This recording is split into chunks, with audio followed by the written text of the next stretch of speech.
안녕하세요. 여러분들 개정세법 엄청 개정된 내용 궁금하셨죠? 그래서 세법 공부를 하시다 보면 기존에 이제 작년에 공부를 하시고 올해 다시 하시는 분들 중에 개정된 내용만 좀 추려가지고 시험장에 가기 전에 보고 싶은 분들이 많았을 거예요. 그런데 이제 그 개정된 지문은 실제 시험에서 출제되는 비중이 어떻게 보면 세법은 많은 것 같지만 실제 시험에서 바로 직전 연도에 개정된 내용이 바로 시험에 나오는 건 한두 개 정도밖에 안 나와요. 그래서 개정된 것만 전부 나온다고 개정된 내용만 그것만 추려서 공부하시거나 그러시면 안 돼요. 그래서 될 수 있으면 개정 내용은 교재를 공부하시면서 개정 내용을 따로 좀 봐주세요. 그래서 제가 별도로 정리를 안 해드렸는데 너무 많은 분들이 개정사항이 궁금하고 이것만 따로 정리해서 좀 해주면 안 되냐 이런 부탁들이 많이 들어와서 이 개정된 내용만 전체를 추렸어요. 추려가지고 다 보니까 지문이 총 41지문이 되는 거예요. 그래서 요 지문들이 개정된 내용이기 때문에 제가 이제 1번부터 앞에다가 이제 이런 조세 총론이면 조세 총론 또 취득세면 취득세하고 다 법을 앞에다 명시해 드렸으니까 여러분들이 이 내용을 요약서라든지 원포인트라든지 뭐 백선이라든지 이런 걸 보시면서 개정 내용이 이 내용들이 개정이 됐구나, 개정된 내용이 이것이었구나 하고 한 번 정도 가볍게 보시면 돼요. 그래서 이 영상을 보시는 분들은 먼저 선생님 좋아요, 구독 눌러놓고 강의를 들으신 게 좋아요. 그래서 여러분들이 구독이 또는 좋아요가 강의 이렇게 제작하거나 이렇게 할 때 도움이 많이 되니까 여러분들이 많이 협조를 해주시기 바라네요. 자, 그러면 이제 이번 32회 기출 시험을 보기 위해서 개정된 내용들이 어떤 내용들이 개정이 됐는가 같이 한번 출발해 보죠. 첫 번째 1번 가보죠. 1번 지문은 조세 총론인데 이 조세 총론은 어디가 바뀌었냐면 우리 공시송달 있죠. 송달의 방식 중에 공시송달이라는 것은 내가 실제로 그 사람에게 전달할 수 없으니까 게시판에 붙여서 송달하는 거예요. 그런데 어떤 부분이 개정이 됐냐면 세무공무원이 2회 이상, 2번 이상이에요. 세무공무원이 2번 이상 그 사람을 방문했는데 집에 사람이 없어. 그럼 일단은 한 번이 아니라 2번을 가셔야 돼요. 2번 이상 방문을 해야 되는데 요 가로항을 빨간색으로 되어 있는 거 요게 바뀌었어요.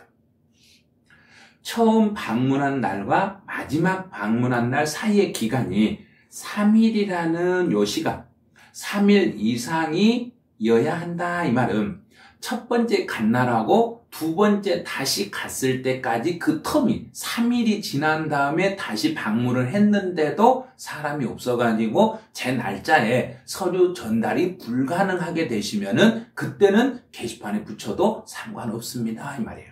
그래서 예전에는 2회 이상 방문을 한다고만 돼 있었는데 2회 이상 오늘 가고 내일 가고 이렇게 이제 그 시기 조절이 안 됐어요. 그런데 이번에 이제 법이 개정이 되면서 첫 번째 간 날하고 두 번째 간 날하고 이 텀 사이 있죠. 이 사이가 3일 이상이 지난 다음에 첫 번째 날하고 두 번째 날 사이가 3일이 지난 다음에도 방문했는데 집에 사람이 없으면 정상적으로 서류 전달이 불가능하기 때문에 공시 송달할 수 있습니다. 이렇게 개정된 게 첫 번째 1번. 자, 해결하셨죠? 자, 두 번째는 주민세하고 관련된 게 있는데 이름이 바뀌었어요. 개인분, 사업소분으로 바뀌었어요. 개인분, 예전에 균등분 주민세 그랬는데 이제 그렇게 안 써요. 이제 이름이 바뀐 거예요. 이름만 바뀐 거예요. 개인분, 사업소분 주민세는 과세 기준일이 7월 1일입니다. 우리 재산세나 종합부동산세는 과세 기준일이 6월 1일이죠. 그런데 개인분 주민세, 그럼 개인분 주민세는 8월 달에 세금이 나오는데 이 개인분 주민세의 납세 성립시기, 납세의무 성립시기는 과세 기준일은 7월 1일이 되겠습니다. 그래서 여기 7월 1일을 이렇게 공부하시면 돼요. 그래서 개인분, 사업소분, 주민세는 7월 1일이 납세의무의 성립일입니다. 이렇게. 이제 3번. 여기서부터는 이제, 총론은 2개밖에 개정 안 됐는데, 네, 맞아요. 총론은 2군데만 개정이 되고, 나머지는 개정이 없었어요. 자, 이제 취득세로 가보죠. 취득세 개정에서, 이제 과세 표준에서 3번이 개정이 됐는데, 요 3번을 못 보신 분이 많았을 거예요.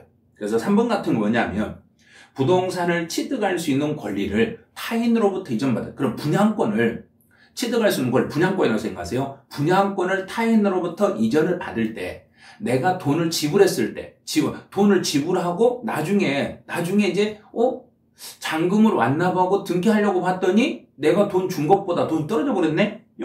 그래서 타인으로부터 이전받은 자가 사실상 취득 가격을 과세 표현하는 경우에 해당하는 방법으로 부동산을 취득하는 경우에 이제 이 부분이요. 실제 지출한 금액이 내가 실제 지출한 금액이 분양 가격보다 낮은 경우에는 분양 가격보다 낮았을 때는 마이너스 프리미엄이 붙었을 때 플러스가 아니라 마이너스 프리미엄이 붙어가지고 금액이 내가 실제 지불한 금액보다 낮아버리면 낮았던 금액을 그대로 인정을 해준 거예요.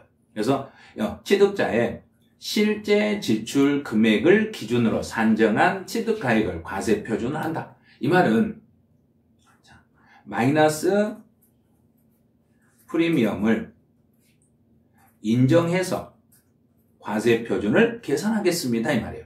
그래서 실제로 내가 돈을 더 주고 분양권을 취득할 때 플러스 프리미엄이 붙었으면 플러스 된 만큼 세금을 내야 되고 마이너스 프리미엄이 붙었으면 마이너스 된 그 금액으로 취득세 과세 표준을 계산해 줄 수 있다고 이제 마이너스 프리미엄도 인정이 됐다는 이야기예요. 그리고 예를 들어 제가 물건을 구입할 때는 피까지 포함해서 1억을 줬는데 나중에 실제로 갔더니 9천만 원밖에 안 되더란 이야기예요. 실제 그 마이너스 프리미엄이 붙어가지고 분양가보다 더 떨어져 버렸을 때 그때는 그 금액을 그대로 사실로 인정을 해주겠다는 이야기예요. 실제 그래서 마이너스 프리미엄이 붙어도 그 금액을 사실상 취득 가격으로 봐서 과세 표준을 정해드리겠습니다. 4번은 이제 취득세 주택을 신축한 이후에 그럼 위에 주거용 건물을 신축한 후에 그럼 이제 주거용 건물을 신축한 후에 그 건물의 소유자가 부속 토지를 취득하는 그러면 먼저 건물을 신축하고 아래 땅을 나중에 취득할 때 주택의 세율을 적용하지 않습니다. 이걸 조심해야 돼요. 왜냐하면 땅을 먼저 취득하고 위에 건물을 신축을 하면은 땅에 대해서는 4% 세율이 적용이 되는데 건물을 신축하고 주거용 건물을 신축하고 아래 땅을 취득하게 되시면은 주택의 땅으로 봐서 주택의 가격 크기에 따라서 1%, 2%, 3%까지 세율이 적용이 되다 보니까 그 세율 자체 차이가 많이 나요. 땅부터 사고 집을 지으면 4%짜리 세율이 적용이 됐던데 집을 지어놓고 땅을 사게 되시면 4%가 아닌 1, 2, 3 중에 하나의 세율이 적용되다 보니까 대래 건물을 신축하고 땅을 사는 게 훨씬 유리하게 느껴져 버린다는 얘기예요. 그걸 방지하기 위해서 건물을 신축한 후에 밑에 있는 주택의 부수 토지를 취득하더라도 주택의 세율을 적용하지 아니하는 걸로 이렇게 된 거예요. 그래서 끝에요. 주택의 세율을 적용하지 않고 그냥 일반 토지의 세율을 적용한다는 걸 주의하세요. 이게 법이 개정된 내용이에요. 이제 5번 지문이에요. 5번 지문은 주택을 취득했을 때 중과세 되는 세율 규정이에요. 법인이 주택을 취득했네요. 법인이 주택을 취득하면 조정 대상 지역에 있는 집이든 조정 대상 지역이 아니든 상관없이 무조건 4배로 중과세하는 거예요. 앞에요. 여기 4%를 표준세율로 여기 4%를 표준세율 이건 신경 안 쓰셔도 돼요. 이제 일반적으로 이제 주택을 유상으로 취득했을 1, 2, 3인데 그 세율을 적용하는 것이 아니라 주택 이외인 4%짜리를 표준세율로 적용해가지고 중과 기준세율에다가 4배로 중과세를 하겠습니다. 이렇게 가는 거예요. 그래서 이제 중과 기준세율의 4배를 합한 세율, 그럼 4배로 중과세 하겠습니다. 그래서 법인들은 조정 대상 지역의 주택을 취득하든 조정 대상 지역이 아닌 지역의 주택을 취득하든 주택수 상관하지 말고 법인이 취득한 주택은 무조건 4배로 중과세 하겠습니다. 자, 6번. 이제 1세대 2주택인데 두 번째 집인데 그 두 번째 집인데 조정 대상 지역에 있는 주택을 취득했네요. 그럼 두 번째 주택인데 그 집이 조정 대상 지역에 있는 주택을 취득했을 때도 이때는 2배로 중과세 하겠습니다. 그래요. 그리고 잘 해결하셔야 돼요. 두 번째 집인데 그 집이 조정 대상 지역에 있는 집을 취득했을 때는 4%를 표준세율로 하여 중과 기준세율의 2배로 중과세를 하겠습니다. 이렇게 가면 돼요.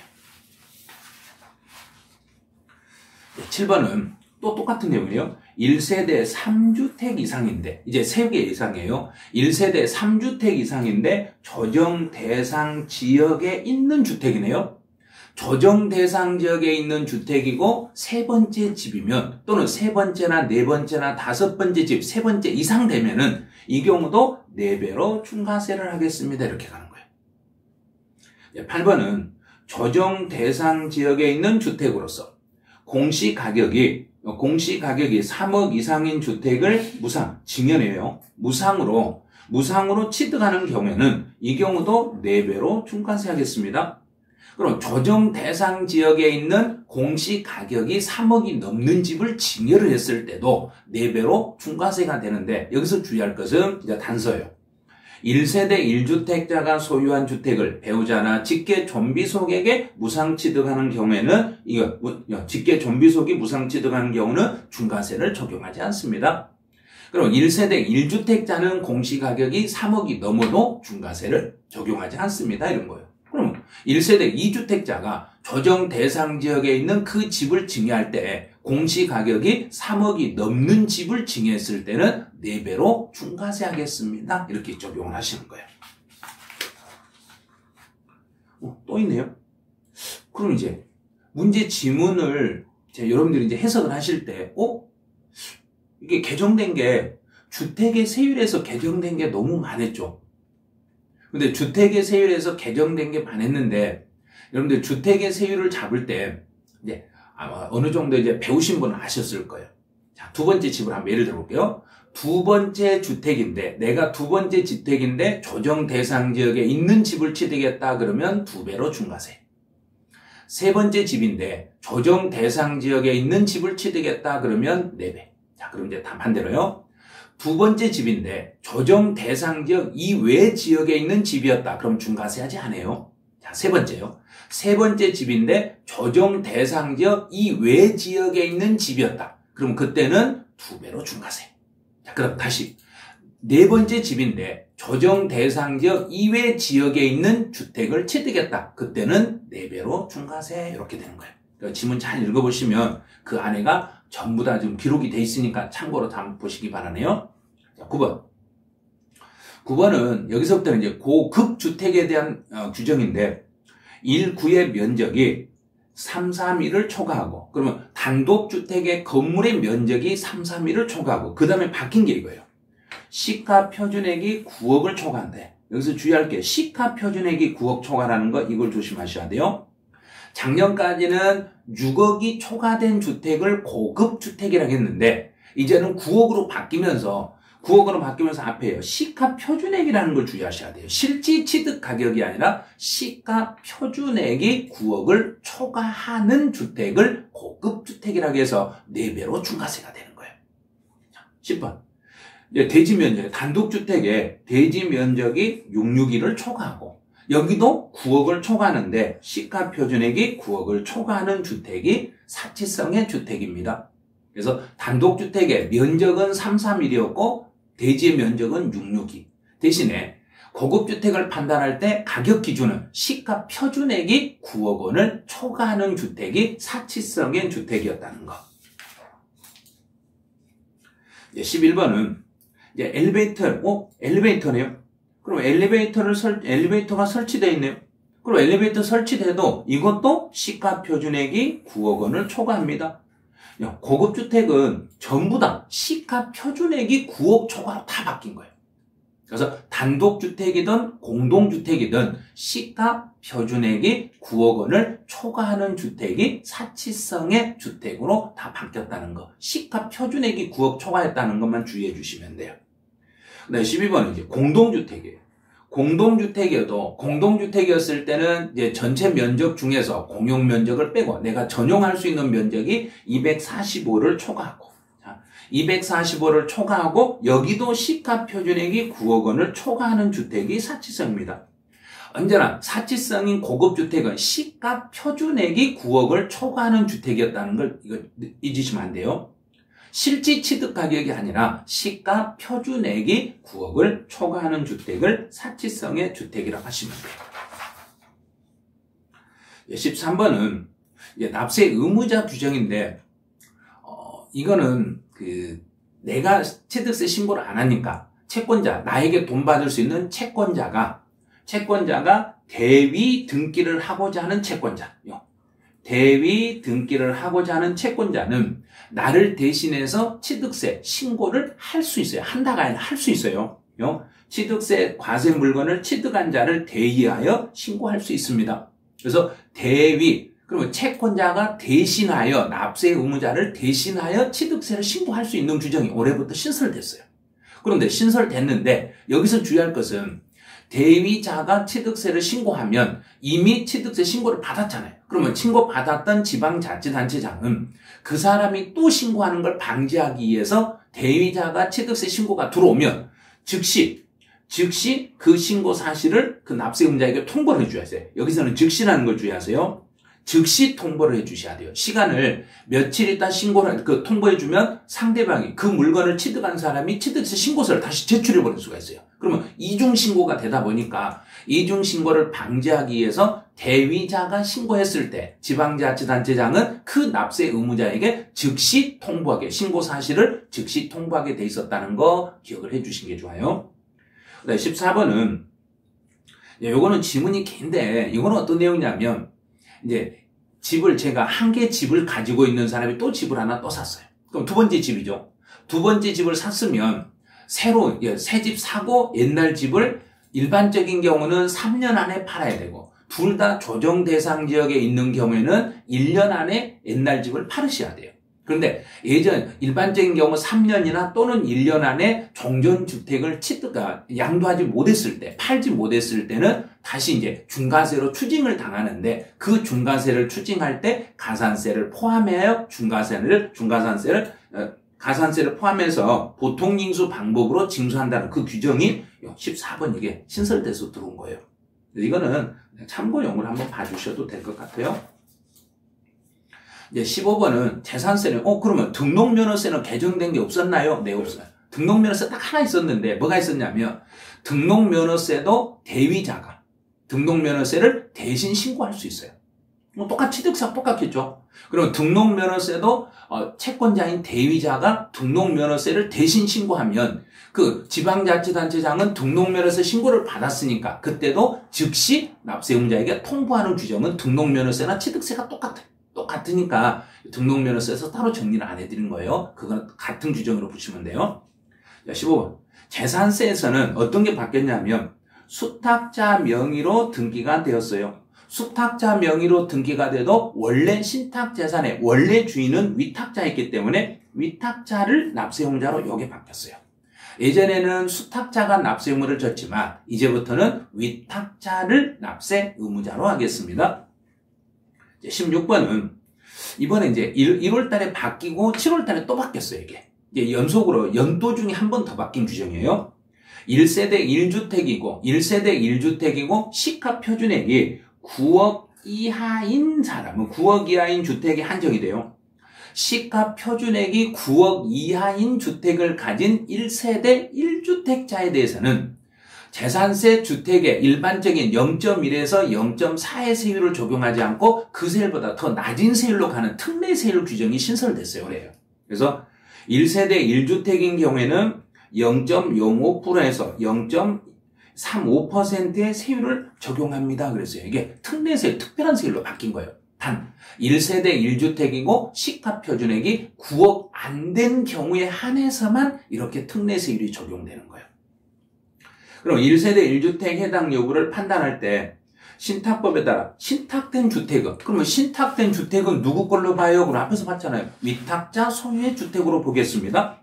신탁된 주택은 위탁자의 주택수에 가산하겠습니다. 그래요. 17번. 17번은 이제 특례세율하고 관련된 규정인데 혹시 여기서 17번이나 18번 이런 게 시험에 나왔을 때 여러분들 조금 생각을 좀 하셔야 될 거예요. 지방자치단체장이 조례로 정하는 바에 따라 그러면 여기 두 개로 나눠볼게 이렇게 여기서 조례에 따라서 50% 범위 내에서 가감해가지고 가감 적용한 세액이 있어요. 이제 조례로서 이제 그 주택에 대한 세금을 그 지역 사정에 따라서 50% 범위 내에서 가감해서 세금을 계산한 것과 또 지방세 1세대 1주택 특례세율을 적용해서 특례세율을 적용해서 세액을 계산한 것을 비교를 해. 이렇게 비교해가지고 둘 중에 더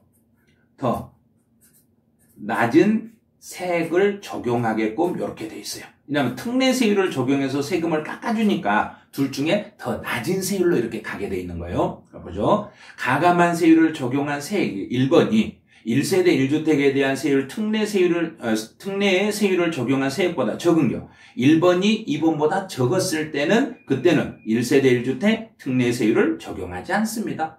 적었으니까 1번의 세금이 가감한 그 금액이 특례 세율을 적용한 것보다 그게 더 적어버렸을 때는 특례 세율을 적용하는 게 아니라 50% 가감을 적용해서 나온 그 세금으로 가겠습니다. 그럼 둘 중에 더 낮은 세액으로 가겠습니다. 이런 뜻이에요. 약간만 좀 해석을 좀 해주셔야 되는 건. 18번도 똑같은 거예요. 18번은 뭐냐면 지방세 특례 제한법에 따라서 감면 규정과 1세대 1주택 특례 규정에 따른 감면 비율이 감면이 두 개가 동시에 적용이 됐을 때는 둘 중에 감면율이 더 높은 것 하나만 적용하시면 돼요. 그래서 중부가에 적용한 것 둘 중에 그 경감 효과가 큰 것, 둘 중에 큰 것 하나만을 적용하겠습니다. 그럼 지방세 특례 제한법에서 감면 규정과 또 1세대 1주택 특례 규정을 이 두 개를 비교해가지고 감면율이 더 높은 것 그 중에 하나만 적용해서 세금 특혜를 드리겠습니다. 둘 다 중복 적용하는 거 아니에요. 둘 다 중복해서 적용하도 감면율이 낮은 것이 아니라 감면율이 더 높은 것 하나만 적용을 하겠습니다. 그래요. 19번. 신탁재산의 위탁자가 신탁 설정일 이후에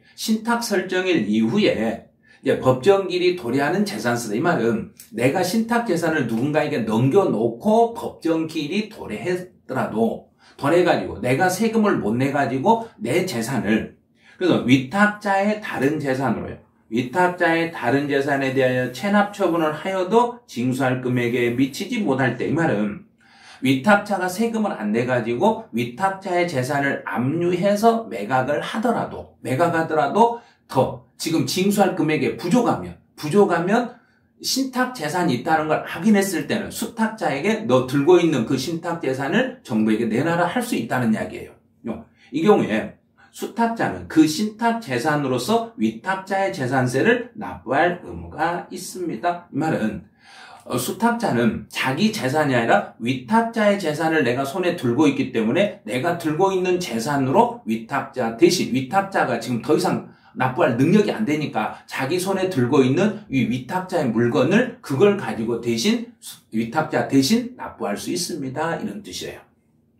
자, 20번이요. 고지가 있는 후에 요건 조심하셔야 돼요. 납세 고지가 있는 후에 신탁 재산을 양도하는 등 그럼 신탁 재산을 누군가에게 넘겨버렸어요. 고지서를 받고 나서 세금을 안 내려고 그 신탁 재산의 소유권을 타인에게 이전을 해버렸어요. 이전을 했더라도 그 이미 고지된 그 부분에 대한 납세 의무에는 영향을 미치지 않습니다. 영향을 미치지 아니한다 이 말은 그대로 납세 의무가 존속합니다 이 말이에요. 납세 의무는 그대로 존속하는 거예요. 이건 올해 신설된 지문들이에요. 그래서 19번, 20번은 올해 시험 문제에서 반드시 활용이 될 수 있는 지문들이기 때문에 꼭 보셔야 돼요. 작년에 없었던 새로운 지문들이기 때문에 이런 것들은 주의를 좀 해주셔야 돼요.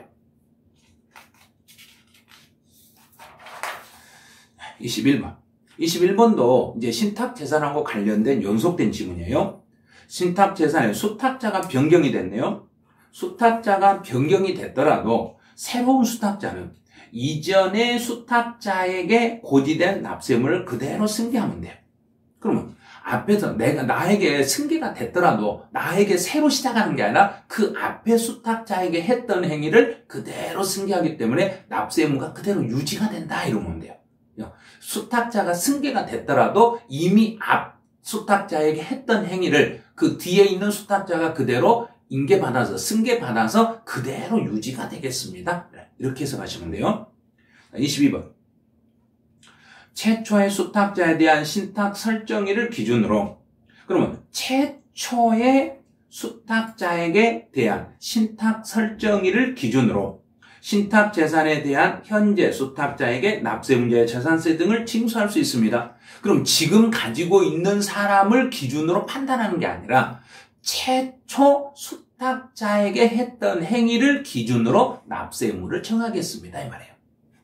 23번은 이제 신탁 재산을 정부가 압류해서 매각을 할 때 위탁자가 아닌 수탁자가 신탁 재산을 관리 유지하면서 필요비와 유익비가 들어갔으며 그 필요비나 유익비는 매각 대금 중에서 우선적으로 변제받을 수 있는 권리가 있습니다. 자, 우선하여 변제받을 권리가 있습니다. 필요비, 유익비 둘 다 우선적으로 변제받을 권리가 있어요. 이것도 올해 신설된 지문이에요. 이제 24번 지문. 여기서부터는 이제 종부세 문제네요. 이제 종합부동산세는 올해 바뀐 게 이제 주택 쪽에서 일부 많이 바뀌었어요. 종합부동산세, 과세 기준일 현재 주택분 재산세 납세. 그러면 주택. 자, 주택인 경우는 원칙은 6억을 초과하면 종부세 납세의무를 지는데 단 올해 바뀐 게 이거예요. 법인인 경우는 금액에 관계없이 납세의무를 지겠습니다. 그래서 만약에 법인이 공시가격이 1억짜리 주택을 가지고 있어도 법인들은 납세의무가 있는 거예요. 개인은 6억을 초과해야만 납세의무가 발생하지만 법인들은 금액에 관계없이 납세의무가 발생하겠습니다. 25번 지문이네요. 이거는 재산세와 똑같죠. 수탁자 명의로 등기가 되어 있어도 위탁자를 납세 의무자로 하는 거예요. 그래서 위탁자를 납세 의무자라고 위탁자가 신탁 재산을 소유하고 있다고 보고 판단하시는 거예요. 그러면 신탁 재산을 수탁자 명의로 등기가 되어 있어도 실제 주인은 위탁자이기 때문에 위탁자를 납세 의무자로 하고 그 재산도 위탁자가 소유하고 있는 걸로 봐서 납세 의무를 판단하겠습니다. 이렇게 해서 하시는 거예요. 이제 26번 지문은 올해 이제 법이 개정이 되고 또 8월 31일부로 국회 통과가 돼가지고 또 개정이 됐어요. 그래서 이번 연도 8월 31일부로 국회 통과가 되고 이제 9월 달에 정부로 이송이 되고 정부에서 이제 이 법률을 공표한 날로부터 바로 시행되게 돼 있어요. 그래서 개정된 내용으로 지금 설명을 해드릴 거예요. 종합부동산 주택에 대한 종부세 과세 표준은 그럼 과세 표준을 문제가 나오면 6억 원을 공제한 금액에서 6억을 빼죠. 6억을 빼고 거기에 공정시장 가액별 95%를 곱한 금액을 과세 표준으로 하셔야 돼요. 그래서 6억 원을 공제한 금액, 6억을 공제한 금액에다가 95%를 곱한 금액을 95%를 곱한 공정시장 가액별 95%를 곱한 걸 과세 표준으로 하는데 단 8월 31일부로 바뀐 게 어디냐면 6억이 바뀐 게 아니라 1세대 1주택인 경우 기초공제 이 부분이 바뀌었어요. 여기가요. 예전에는 기초공제가 3억이었죠. 3억이었는데 이번에 3억이 아니라 5억으로 바뀐 거예요. 그래서 1세대 1주택자만 기초공제 3억이 5억으로 바뀌었지 1세대 2주택자는 그냥 6억 초과인 경우에 납세의무를 지겠습니다. 그래서 종합부동산세 기준금액은 6억 초과예요. 6억을 초과하고 단 1세대 1주택자인 경우에 한해서만 기초공제로 5억을 추가로 공제해 드리겠습니다. 이렇게 해석하시면 돼요. 그래서 여기는 5억을 기초공제로 뺀다는 거. 근데 주의할 게 과세 표준 문제가 나오면 꼭 끝에 가서 공정시장 가액비율 95%를 곱하기 했는가 안 했는가를 꼭 확인해 주셔야 돼요. 자, 27번. 27번은 이제 종합부동산세에서 세액공제라는 게 있어요. 자, 세액공제라는 것은 1세대 1주택자들만 세액공제를 받아요. 1세대 1주택자만 세액공제를 받는데 연령에 따른 세액공제와 보유기간에 따른 세액공제를 받을 수 있는데 최대 80%까지 공제를 중복 적용할 수 있어요. 작년까지 70% 중복 공제가 됐는데 올해부터 바뀌어가지고 이전 올해는 80%까지 중복 공제가 돼요. 70이 아니에요. 80%까지 중복 공제가 가능하시겠습니다. 그래요. 자, 28번은 이제 그러면 1세대 1주택자예요. 1세대 1주택자가 연령에 따른 세액공제율도 바뀌었어요. 그럼 연령 60세 이상인 자에게는 연령별 세액공제를 받을 수 있어요. 그럼 60세 이상인 자가 연령별 세액공제를 받는데 60에서 65세 미만이었을 때는 20%로 바뀌었어요. 작년에 10%짜리예요. 10%가 올해부터 20%. 네, 65세 이상 70세 미만인 경우는 30%. 10%씩 인상됐어요. 30%. 네, 70이 넘으신 분은 40% 공제를 받습니다. 여기서 이제 한 가지 이제 주의할 게 1세대 1주택자만 받을 수 있다겠는데 어떻게 바뀌었냐면 부부가 하나의 주택을 공동으로 소유한 경우에도 세액공제 받을 수 있는 방법이 신설됐어요. 근데 어떤 경우로 신설됐냐면 1세대 1주택자로 나는 공동명의지만 1세대 1주택자로 신청해가지고 단독 소유로 신청하시면은 그때는 부부가 공동으로 가지고 있는 경우에 한해서 각자 주택이 아니라 두 사람 중에 한 사람의 주택으로 바꿀 수 있는 규정이 있어요. 그거는 이번 연도 9월 16일부터 9월 30일 사이에 공동 소유일지라도 단독 소유로 신청을 하면 그때는 세액공제가 가능하고 기초공제 5억까지도 받을 수 있어요. 그래서 1세대 1주택자로 이제 바꾸면 돼요. 그래서 공동 명의일지라도 단독 소유로 변경을 하시면 단독 소유로 변경하시면 1세대 1주택으로 봐가지고 공제 혜택을 받을 수 있겠습니다. 이렇게 가면 돼요. 자, 이제 29번 가보죠. 종합부동산세에서 3주택 이상을 소유하거나 조정 대상 지역 내에 2주택이며 조정 대상 지역 안에 집을 2개를 가지고 있는 사람이 작년에는 100분의 200이었는데 이제는 100분의 300으로 3배까지 상한제가 바뀌었어요. 이제 조정 대상 지역 내에 2주택인 경우는 세부담의 상한이 100분의 300으로 바뀌었어요. 그런데 여기서 주의할 게 하나 있어요. 100분의 300으로 바뀌었는데 단 법인은 제외하고 법인은 제외입니다. 그럼 법인들은 세부담의 상한제를 적용하지 않아요. 개인인 경우에만 세부담의 상한제를 적용하고 법인인 경우에는 세부담의 상한제를 적용하지 않습니다. 이렇게 가는 거예요. 30번은 종합부동산세요. 이거는 재산세하고 똑같은 규정이에요. 고지가 있는 후에 납세의무자가 신탁의 이익을 받을 권리를 이전하거나 포기를 했어요. 그러면 고지서를 받고 고지가 있는 후에 신탁 재산을 양도했더라도 이미 고지된 부분에 대해서는 납세의무에 영향을 미치지 않습니다. 그럼 이미 고지서가 나간 다음에 신탁 재산을 누군가에게 양도했더라도 그래도 종합부동산세 납세의무는 있습니다. 이런 뜻이에요. 31번은 이것도 똑같네요. 재산세하고 똑같은 규정이에요. 신탁 재산의 수탁자가 변경이 되더라도 변경 전에 수탁자에게 했던 걸 그대로 승계받으시면 돼요. 승계받아가지고 그대로 종합부동산세 그 앞에 수탁자에게 했던 행위를 새로운 수탁자에게 승계를 받아서 새로운 수탁자가 그대로 유지하겠습니다. 이렇게 보면 돼요. 32번도 똑같은 거예요. 관할 세무서장은 최초 수탁자에 대한 신탁 설정일을 기준으로 현재 수탁자에 대한 납세 의무를 판단하게 돼요. 최초. 처음 수탁자에 대한 신탁 설정일을 기준으로 현재 수탁자에게 종합부동산세 등을 징수할 수 있습니다. 33번도 재산세하고 똑같네요. 신탁 재산을 제가 관리하면서 수탁자가 유익비나 필요비가 지출됐을 때 나중에 그 신탁 재산을 매각했을 때 먼저 유익비하고 필요비를 우선적인 변제받을 수 있는 권한이 있습니다. 재산세랑 종부세 똑같은 규정이죠. 그러면 재산세나 종부세 둘 중에 한 군데에서는 반드시 시험에 나올 수 있다고 보셔야 돼요. 34번도 34번은 이것도 뭐 똑같은 규정 같은데 이제 이거는 소득세 규정이에요.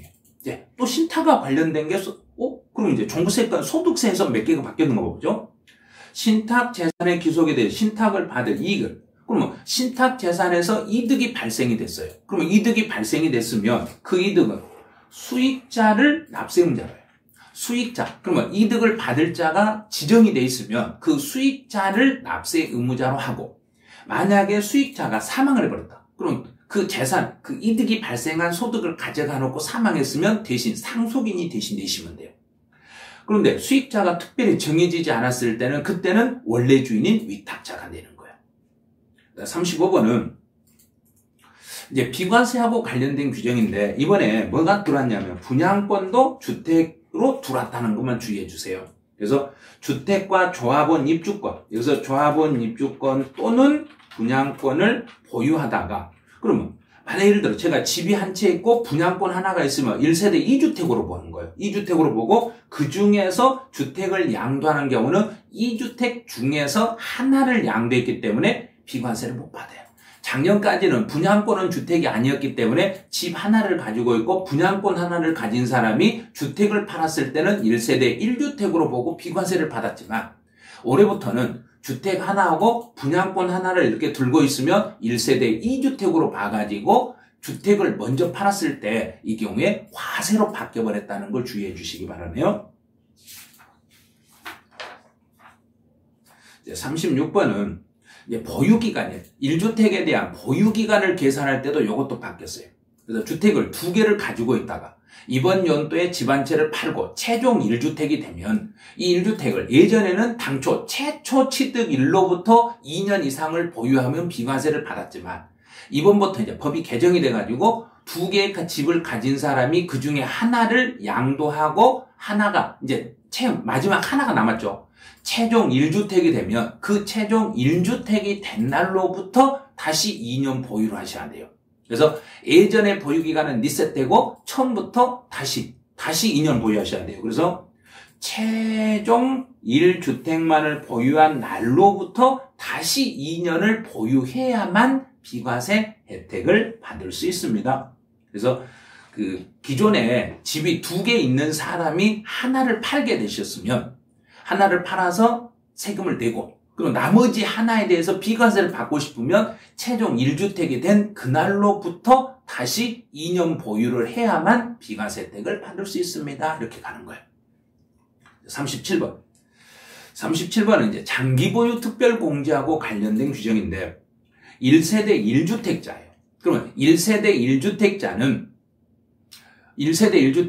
2년 거주를 했냐 안 했냐에 따라서 공제율이 달라져요. 그럼 여기서는 거주기간 이상인 경우에 하나만 그랬네요. 거주기간 여기가 2년 이상인 경우에 하나 이렇게 하셔야 돼요.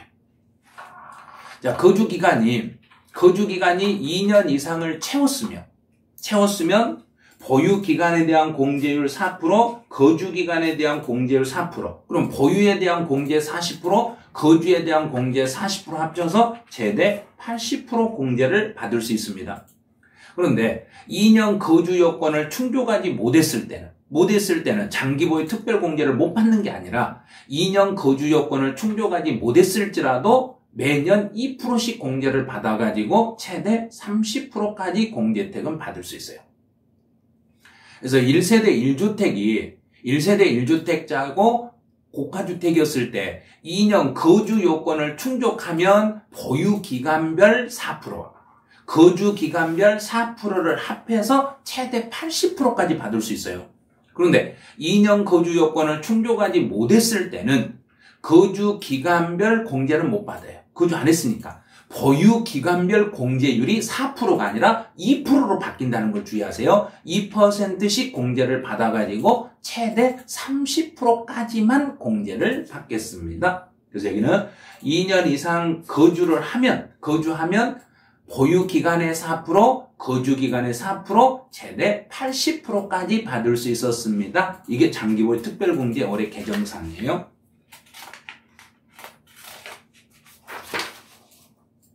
네, 38번부터는 여기 이제 세율 문제네요. 세율은 양도소득세에서 토지와 건물, 부동산에 관한 권리를 2년 이상을 보유했다. 2년 이상을 보유했을 때 작년까지는 6에서 42%짜리가 올해부터는 45%로 해서 단계가 작년에 이게 7단계 초과 누진세인데 올해부터는 8단계 초과 누진세율로 바뀌었어요.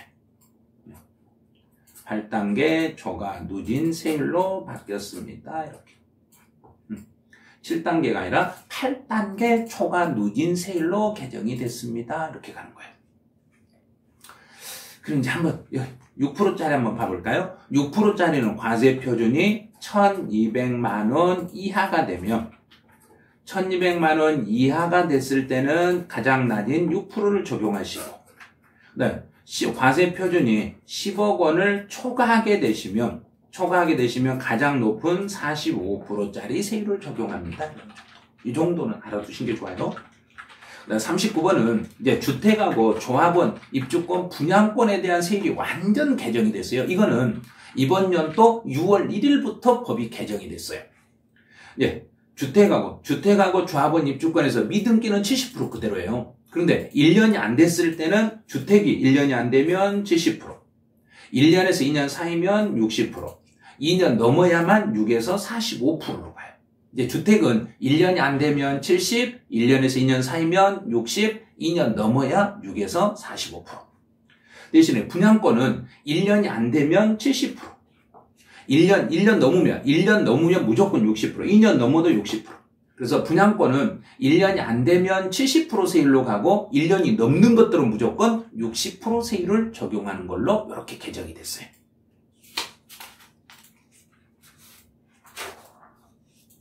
네, 40번은 양도소득세에서 이제 주택은 조정 대상 지역에 있는 주택이고 1세대 2주택이다.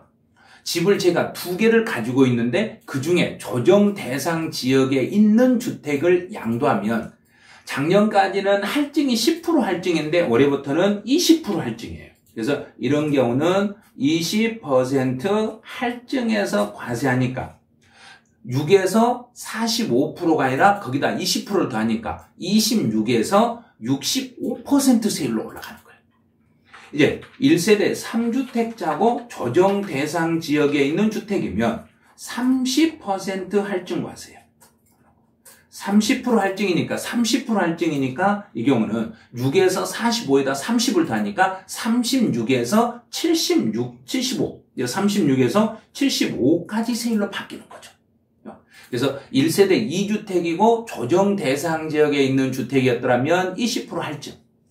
1세대 3주택이고 조정 대상 지역에 있는 집이었더라면 30% 할증. 그래서 1세대 2주택이면 20% 할증, 1세대 3주택이면 30% 할증 이렇게 보시면 돼요. 할증이 예전에 10% 할증, 20% 할증이 이제는 20%, 30% 할증으로 개정이 됐어요.